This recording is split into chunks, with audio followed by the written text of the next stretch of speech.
Hi, it's Jess and her art. It's Jess and her mess. I would like to apologize for this mess, and I am in fact apologizing for this mess. It's always going to be like this. Maybe someday I will create a really cool background, or maybe I will actually clean my office. I don't see that happening. I have severe mental health problems. I have OCD and ADHD, and I just depression, anxiety. So I'm just happy to be here. You know what I mean?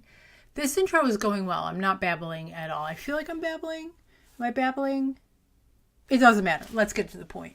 I originally was going to do a voiceover for this. I wasn't going to do a video. As you can see, I'm covered in paint, and I haven't brushed my hair today. I'm so amazing at this.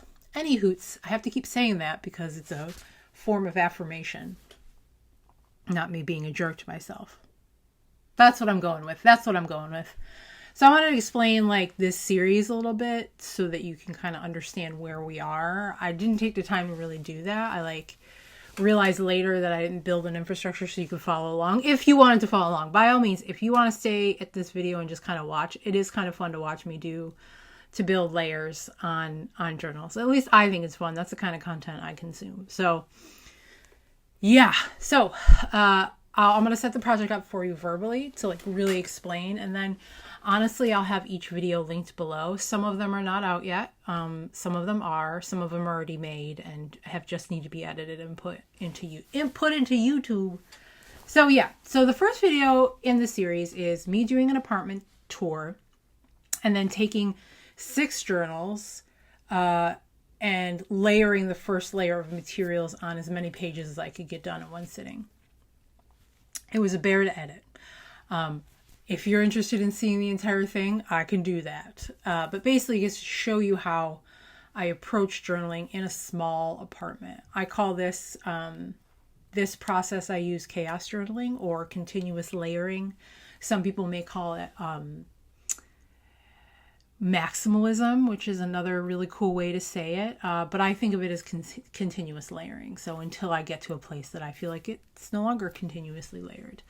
So, again, the first video is just kind of setting you up on where I'm coming from and the 6 journals that I'm going to be using. Some of those journals actually were already started and I forgot about them from January. So now I'm just putting them into process because it will take me a while to finish these.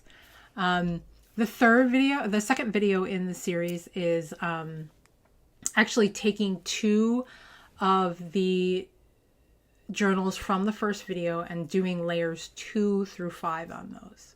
This video will be the same, but for journals 3 to 6. So there'll be 4 journals in this video. I'm going to leave it as long as I can actually, because it was close to 6 hours of filming and I think some of it's really cool to watch. That's the kind of stuff I watch. So hopefully you enjoy it. I'll try to cut it up so you can go to places that you're most interested in and you want to kind of hang out in. The layers that we have so far are 5 layers in all 6 journals. So this video, layers are typically for me, the first layer is just whatever paint I have, getting rid of any materials that just kind of happen to be laying around. That's what I use. I also use pieces of paper that I've used in other projects that I've washed the brush off on or wanted to keep using that paint. So I just threw it on the piece of paper. So there's collage papers for me end up being just stuff that I used recently that I'm recycling. This layer 2, often tissue paper is in layer 1 as well. I love tissue paper. But it appears later on too. Layer 2, which is what you'll see in here, is that I do collage papers or stickers or anything that is kind of a good base for something. But I usually start with paper because it makes the most sense for me. So layer 3 is fixes and bright markers or paint. So any pages that I was I don't really want to do any paper on, I'll enter, this layer will be the first layer. Does it make sense? No, but generally speaking, these are my layers. Okay. I do what feels right, So the third one really is like filling in gaps and using a pen or using a highlighter. I love highlighters, and using paint to kind of like flesh out the shape of the page. Then I go into stencils. I do stencils all at once because they drive me insane, and like I want to have all the materials out for them, and I make a huge mess when I use them, so I just use them all at the same time. And I just kind of go in and out of every single page. Like it could have something on it, it couldn't have something. It depends, right? But I just throw the stencils down anywhere in any way. And then I use stamps. I don't use like stamps that I've gotten from somewhere. I actually make my own stamps. So I use them primarily for texture. Sometimes I'll have like the larger ones that I have been making block prints off of. I'm not an expert. I just really like building texture in unique ways, and stamps work for me. I'm running out of stamps I like now because I've dirtied them all up, and even though I just washed them all, I'm due to make more. So I'm happy to, if you're interested, I'm happy to make more of those if you want to come along for the ride. And so that's where we are at the end of this video. We'll be at layer 5. Layer 4. Video 4, the one after this one, will be me going back and creating covers for each journal with a number. So as we move forward, you can kind of see what journal I'm working on. After layer 5, I'm going to start to go into single journals and doing journals with me, because honestly, like after layer 5, there's chaos, but it's controlled in one space. As I've said many times, like the reason that I chose journaling as an art form or as an expression is because I live in a small apartment, so I have all these paintings, but they take up a lot of space, right? But journals, like you can make 100. It's essentially making like 100 paintings, and you fold it up and you can put it on a shelf. And I do a lot. I paint a lot. It's part of my mental health challenges. I use art therapy as a way to heal. I'm also getting sober, so it's like what I do at night when I can't sleep instead of drinking. Like it replaces a lot of things for me, and actually feeds me back in a way that addiction has never fed me back. So it's I don't know if I'll always journal at this level and this amount, but I do now. And so I've accommodated that in this manner. So the first, that first video where I was putting down the first layer, it's a mess. I have everything in front of me. The second and third video where I'm doing layers 2 through 5, it's a mess. They're all out. It's just chaos. And then when we get into the single journals, it tends to be like controlled chaos. We're in one spot. So I start taking and thinking strategically about like not having everything out, but only a few things. After we do the cover video, I plan on beginning in July, which is in a few days, July 2025, taking one journal, actually this journal, which I've started already. I already filmed this. Taking this journal, which does not have a number on it because I really hate this journal, the way I decided to do the cover. These are old snag tights. I don't know what I'm doing when it comes to sewing. Any hoots. So what will happen is that in July, every day I'm participating in a journal challenge that I will link the hashtag and the woman who's starting it, Leia, to see if you want to join. But I will be posting in one specific journal. This actually is halfway done, so it might be more than one journal. All of July until I finish it up. The reason I wanted to do that is varied and will be in that journal. In that video, I was gonna start explaining why I wanted to do it, but yeah, I mean, I babble. It's what I do. It's how I roll. I think I covered everything. I'm just gonna plop this video in and like maybe not even cut it. So if you made it 10 minutes here and you want to see some more content, stick around. Thank you. Thank you for being here. I love you. Bye.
Yes.